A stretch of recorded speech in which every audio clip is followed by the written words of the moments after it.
We have passed through the ordeal, and now we receive the reward. This is a celebration of survival, of overcoming death. This is a triumph. And though the journey is not over, we stop a minute and acknowledge what we have received in the face of the ordeal. This may be anything from something tangible and physical, from something financial, from something needed to continue our journey on. Or it may be newfound knowledge, or a new relationship, or a new understanding of life, something more emotional or spiritual. In The Wizard of Oz, the reward is the broom. The wizard had sent Dorothy to collect the witch's broom, and Dorothy now receives it. She has the broom. This is what she needed to get home, to get to that next stage in the journey. In the Bourne Supremacy, this is the knowledge that Jason receives, this understanding of his part in the assassination, of who he is, of his identity. It's also getting this confession from his former employee of everything that's been going on. As believers, the reward is not always physical, although at times it is. Sometimes the reward is a peace that passes all understanding, or it's a manifestation of the fruit of the Spirit. It may be a more intimate relationship with God or with someone in your life, or it may be a greater understanding of your identity as a child of God. But here's the thing. You can never have the reward without the ordeal. I was in a spiritual formation community group, and we committed to each other for 2 years. And every 6 months, we had a different chunk of what we were doing together as a group. And during that third chunk, we were looking at integrity issues. And as part of that, as our project for that 6 months, we wrote a personal screwtape letter.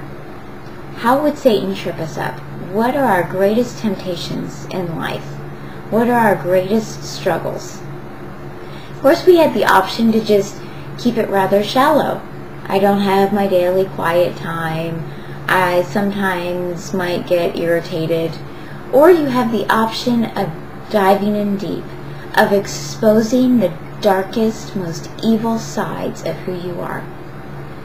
This was scary for me. It was incredibly scary because I prize looking good in front of people. I want people to like me. I want people to think highly of me. And to show them these ugly sides might mean that they no longer honor me or accept me or love me. But I chose to do it anyway. So for me, the ordeal was reading this letter outside to these girls. And as I started reading, the paper shook. I could not hold it still. I could feel my heartbeat against my ribs. I could even hear the blood rushing in my ears. My voice trembled. And when I made it through, these girls came alongside of me and they told me, I understand. Us too.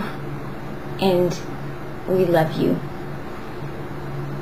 And the reward for me was this love and acceptance that transcended just who I think you are. It now becomes who I know you are. And I still love you. For me, the reward was an unconditional love. I would have never known that from these girls, and perhaps from any friends or people around me, outside of parents who are required to do that, outside of going through that ordeal.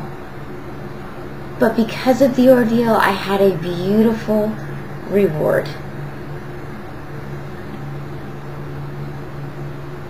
It's important to stop and acknowledge this reward, to realize what God has done on the journey thus far. This is sort of the mountaintop moment when we can sit and survey what's going on. We have what's needed to keep going.